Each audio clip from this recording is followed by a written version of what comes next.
Bonjour, c'est Converging Education, toujours sur le campus donc, de Stanford Université, avec un nouvel invité cette fois, qui va se présenter, qui est fraîchement diplômé. Oui, bonjour, merci. Bonjour. Je m'appelle Sébastien Moreno, j'ai 24 ans et là je viens de finir mes études en Chemical Engineering and Physics. D'accord. Tu es diplômé de Stanford ou d'une autre université? D'une autre université, malheureusement pas Stanford, j'aurais bien aimé, mais non, j'ai fait mes études dans une université à Boston qui s'appelle Northeastern. Oui. Bah, c'est pas une petite université, excuse-moi. Donc félicitations. Merci beaucoup. Tu as eu ton diplôme donc au mois de juin là. Oui, en fait c'était au mois de juillet, je devais prendre 2 cours de plus parce que je faisais aussi physique. Donc je suis ingénieur chimique, aussi je suis physique. Donc j'ai dû prendre 2 classes. Donc normalement tout le monde finit ses études en mai, mais moi j'ai dû finir en juillet. D'accord. Ouais. Donc comment de Northwestern de Boston, on se retrouve ici en Californie sur le campus donc, de Stanford? Bon, moi là je viens de finir mes études et comme je suis un étudiant international, j'ai 3 ans pour travailler ici aux États-Unis sans besoin de rien d'autre. D'accord. Donc moi je veux bien profiter ces 3 ans pour travailler ici, gagner de l'expérience et vraiment choisir bien qu'est-ce que je veux faire après. Là je doute si je veux faire un peu graduate school ou je peux faire un PhD ou je veux med school. Il y a beaucoup de possibilités et je pense qu'ingénierie chimique c'est une bonne base pour aller dans plusieurs domaines. D'accord. Donc je voulais chercher un travail et j'ai trouvé un travail dans le biotech industry. Dans une start-up ici, pas à Stanford, mais en la Bay Area, ça s'appelle ici, on est. Et c'est un peu à Alameda là, maintenant, mon travail. Mais j'ai 2 mois pour travailler. D'accord, donc tu vas commencer dans 2 mois. En un mois. Un mois. Ouais, un mois, le 29 août. Oui. D'accord, tu vas faire quoi dans cette entreprise? Je suis un Research Associate, ça s'appelle. Donc c'est une entreprise, elle est start-up, ça fait 2 ans qu'elle a été fondée et presque 6 mois qu'elle a eu des investments, donc elle est vraiment nouvelle. Et moi je vais être research, donc oui, il y a beaucoup de travail. Et tu vas faire de la recherche dans quoi à peu près? Bon, donc l'entreprise, elle s'appelle Rondo Therapeutics, elle est une start-up, comme je l'ai dit, et en fait cette entreprise a comme but de... Donc, par exemple, lorsqu'une personne a cancer, probablement il a une tumeur, n'est-ce pas? Et il y a de la radiation qui... Dans les traitements? Oui, les traitements, c'est des radiations. Mais il y a beaucoup de cas où la radiation ne marche pas. Donc, cette entreprise, c'est dans ces cas où la radiation ne marche pas, c'est un traitement pour aider à la radiation. Donc, cette start-up développe des traitements alternatifs pour les cancers. Oui, lorsque ça n'a pas marché, la radiation, c'est le traitement de l'autre. Et donc, toi, tu vas travailler comme scientiste dans le modèle, le protocole médical qu'elle développe. Oui, donc c'est un travail vraiment biochemistry, c'est la biologie et la chimie. Ingénierie chimique, il y a beaucoup de biologie et mon expérience que j'ai déjà eue à l'université et dans des stages que j'ai fait, c'est vraiment ça, la chimique et la biologie. D'accord. Et comment tu t'es retrouvé donc à étudier ça à l'université? Comment tu t'es retrouvé à Northwestern? Ok, donc... Sachant que tu as essayé d'apply ici aussi. Oui. En fait, bon, moi je viens de l'Équateur, j'ai fait mon lycée en Équateur, c'est un lycée français, j'ai mon bac S. Et la première idée que j'ai eue, c'était d'aller en France. C'était l'idée la plus facile. D'accord. Mais moi, j'aime bien voyager, j'aime bien connaître de nouvelles cultures. Et j'ai déjà fait j'ai 18 ans et j'ai fait 15 ans dans mon lycée français. Donc tu voulais changer du contexte français? Oui, j'aime bien le contexte français et tout, mais je voulais un changement. J'aime bien changer. C'est pour ça aussi que je suis en train de changer de Boston jusqu'ici. Donc c'est déjà un changement. Et oui, je voulais, j'ai appliqué à quelques universités ici aux États-Unis. Tu as postulé à quoi? Je n'ai pas postulé à Stanford. Dans un premier cas, j'ai postulé dans les UCs, j'ai appliqué à quelques universités en Boston, et des autres universités en Floride, mais là, je me suis accepté à Boston et je me dis pourquoi pas. Tu as eu juste une acceptation? Non, j'ai eu quelques acceptations, mais c'était la meilleure. D'accord. Oui. J'ai dû faire mon SAT, j'ai dû faire mon TOEFL. J'ai commencé à planifier quand même 2 ans avant ma première, En première, même- tu as commencé à ouais. te préparer Oui. pour appliquer Oui. Oui. pour la première année d'université aux États-Unis. Oui, c'est ça. Quels ont été les critères? Est-ce que tu étais un très bon élève au lycée? Bon, je n'étais pas un très bon élève au lycée, mais je n'étais pas mauvais. J'étais un bon élève, mais pas un très bon élève. Plutôt 13, 14, 14, Oui, 15. 14, 15, ça dépend. Ouais, j'étais vraiment bon en sciences, en maths, c'est ça que c'était mon fort. Mais par exemple en histoire, en français, tout ça, c'était pas mon fort. C'était moyen. Ouais, c'était même un peu moins que moyen. Ah, d'accord. Oui. Et malgré ces résultats-là, tu n'as pas eu peur. Tu t'es dit, je postule aux États-Unis. Oui. Et tu as postulé donc à Northwestern, à d'autres universités. Oui. Northwestern, c'est une très bonne université. Tu as eu un bon SAT score? Oui, j'ai eu un bon SAT score. C'était sur 1600, j'ai eu 1500. 1490. Et ton TOEFL? Mon TOEFL, c'était vraiment bien. J'ai eu 100, c'était sur 120, j'ai eu 110. D'accord. Mais oui, j'ai essayé, j'ai étudié beaucoup pour les deux. Pour les deux, tu as beaucoup travaillé? Ok, pour le TOEFL, pas vraiment. Je pense que si tu travailles le SAT, tu travailles le TOEFL aussi. Oui. Le TOEFL, c'est que savoir parler anglais. Donc, si moi, ma recommandation, ça serait étudier vraiment pour le SAT. Parce que le SAT, c'est une manière de démontrer que, ok, peut-être j'ai pas les meilleures notes au lycée, mais je veux changer ça, je veux travailler. D'accord. C'est une manière de démontrer à l'université que tu sais que tu veux travailler. Et ça, tu l'as montré dans ton personal statement? Aussi. Je pense que ça aussi, je pense que l'important pour appliquer aux universités aux États-Unis, c'est raconter une histoire. Et être vraiment motivé. Pourquoi tu veux venir ici aux États-Unis? Tu dois vraiment raconter pourquoi tu veux le faire. Oui. Oui. Et toi, pourquoi tu voulais venir aux États-Unis, à part voyager? Est-ce qu'il y avait un avantage académique à être aux États-Unis plutôt qu'en France, par exemple? Moi, je pense que les États-Unis, c'est land of opportunities. Ok. Il y a vraiment beaucoup d'opportunités aux États-Unis et même un peu plus qu'en France, je dirais.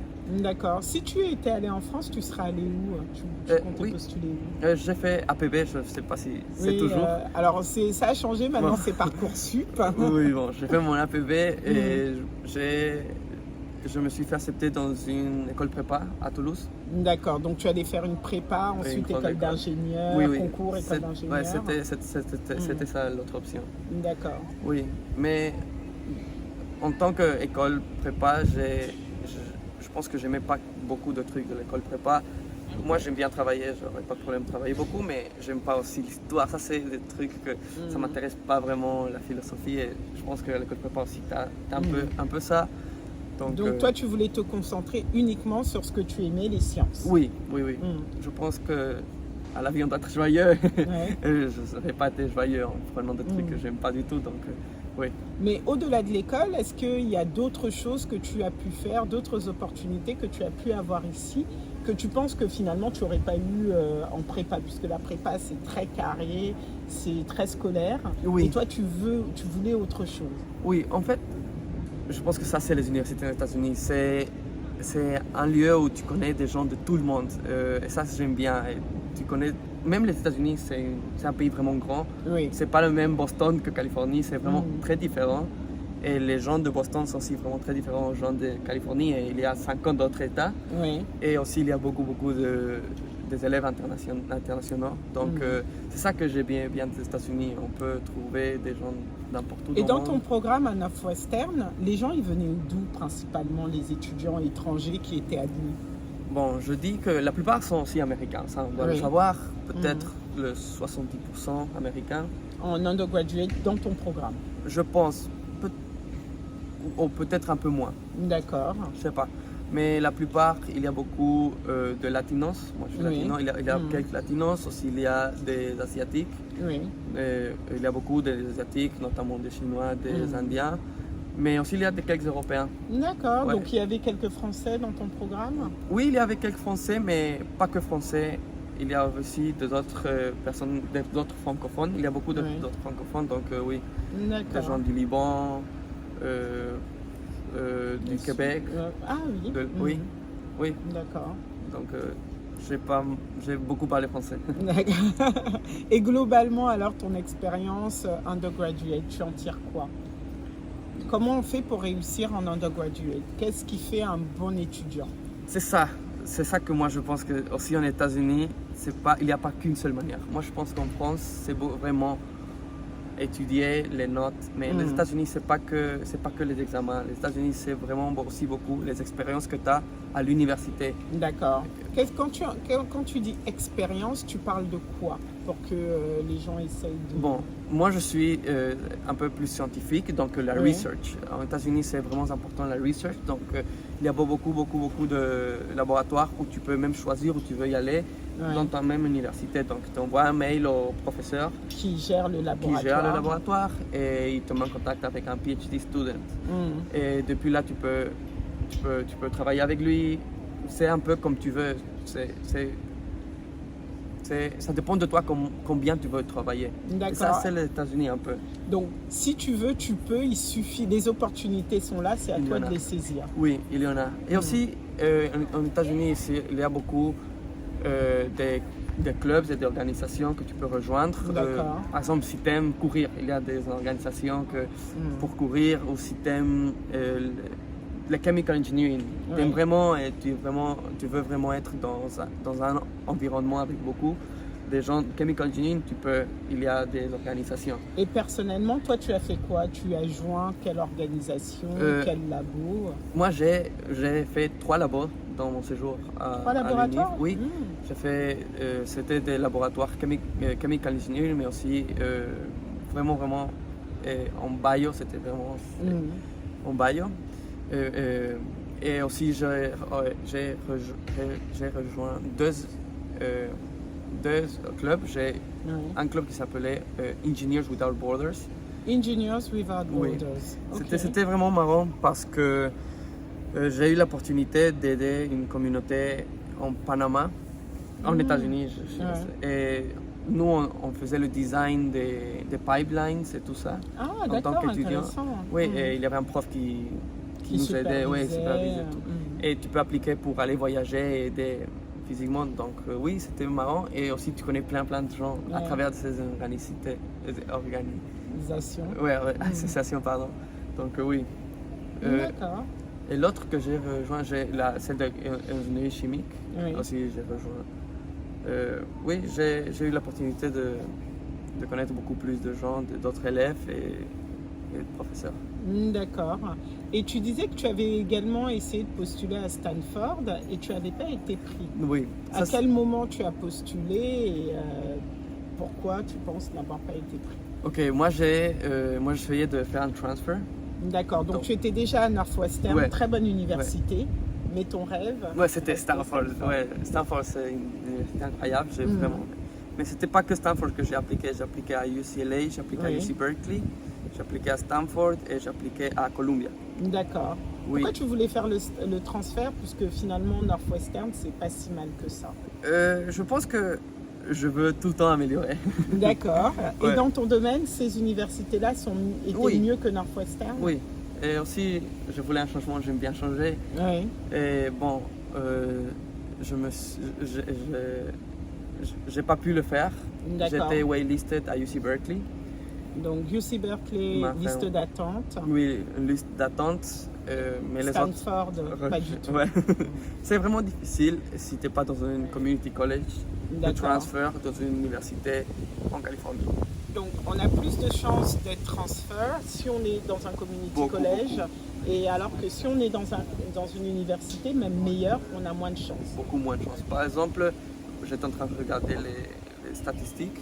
Et des 100% des personnes qui rentrent à UC Berkeley en transfer, il n'y a que le 4% qui vient des universités en dehors de Californie. Ah oui, quand même. Oui, donc moi j'ai eu un peu la chance d'être en liste d'attente, mais ouais, je ne me suis pas fait. Mais tu regrettes pas finalement d'avoir fini ton programme à Northwestern? Non, je regrette pas du tout. Là, je suis bien, je veux faire mon graduate school ou PhD ou n'importe quoi que je fais au futur. Ici, en Stanford, je ne vais pas... Tu as toutes les chances là. Un diplôme de Northwestern, 3 ans d'expérience dans la recherche dans une start-up innovante. J'espère que vous allez nous trouver une cure pour ce satané cancer. Et ensuite, Stanford, c'est ça que je veux. C'est ça que je veux, mais on doit beaucoup travailler pour ça. On peut compter sur toi pour travailler à ce niveau-là? Ouais. Et c'est pas que l'académique. Pour rentrer dans une université, c'est l'expérience et c'est aussi beaucoup le volontariat. Oui. Mais par exemple, là maintenant, avec mon frère et un autre ami, on est en train de faire un projet. J'allais en venir. Ouais. Et on est en train de faire un projet qui s'appelle The Tour of California. Explique-nous ce projet, ce beau projet. En fait, ce projet, c'est on commence ici à la Bay Area et on finit à Costa Mesa, qui est près de Los Angeles. Oui. Et on va faire en vélo plus de 1600 miles. D'accord, 1600 miles. Je vais chercher parce que je ne connais pas les correspondances en kilomètres. C'est 1,6 km, c'est un mile, donc c'est un plus. D'accord. Et on va faire en 21 jours. D'accord. Quel est le but de cette aventure pendant ces 21 jours? Qu'est-ce que vous voulez faire? Ce qu'on va faire, c'est la charité. On est en train d'essayer de prendre le plus d'argent des gens qui font des donations. Alors, vous collectez des fonds? Oui, on collecte des fonds. On a une page web qui s'appelle The Right California. Je mettrai le lien. Merci beaucoup. Et en fait, toutes les donations qu'on reçoit, c'est à travers The Chalk Foundation. C'est une fondation qui donne aux enfants, qui aide les enfants malades en Californie. D'accord. Pourquoi cette fondation? Vous avez choisi Chalk Foundation? Bon, c'était pas moi, c'était un peu plus mon frère. Lui, il était volontaire. Dans cette organisation? Oui, dans cette organisation à Costa Mesa. Donc lui, il a vu qu'il y a tout le temps une nécessité de plus de donations. Donc mon frère a dit, ok, moi je veux voyager en Californie, mais aussi je veux raise funds pour les enfants. Donc oui, on a aussi des réseaux sociaux, on a Instagram, et là on poste tout le temps les préparatifs. Et pendant qu'on serait en train de faire, on va poster beaucoup de... D'accord. Et quel est l'objectif? Vous voulez atteindre combien? Est-ce que vous avez un objectif? Oui, l'objectif est $15,000. $15,000? Allez hop, hop, on sort son argent, on participe avec vous. Oui. Ah mais c'est beau comme projet. Oui. D'autant plus qu'en me baladant depuis que je suis là en Californie, enfin à San Francisco plus précisément, il y a beaucoup de pauvreté et j'imagine que ça affecte énormément les enfants également. Oui, c'est... Donc ce que vous faites, c'est vraiment génial. En plus, à votre âge, personne ne vous demande, vous prenez l'initiative, c'est très bien. Oui, si on peut aider, je pense que c'est mieux de le faire que rester au bras croisés. Et un conseil pour les jeunes qui justement hésitent à faire des choses, que ce soit dans le bénévolat ou à l'école, si vous aviez un message à transférer aux jeunes? Pour moi, je pense qu'il y a tout le temps, on a beaucoup d'idées, nous, les humains, on a beaucoup d'idées, mais c'est dur de commencer l'idée. Moi, je pense que mon conseil, c'est vraiment, si tu veux faire quelque chose, vas-y, commence. Même si tu ne sais pas par où, commence.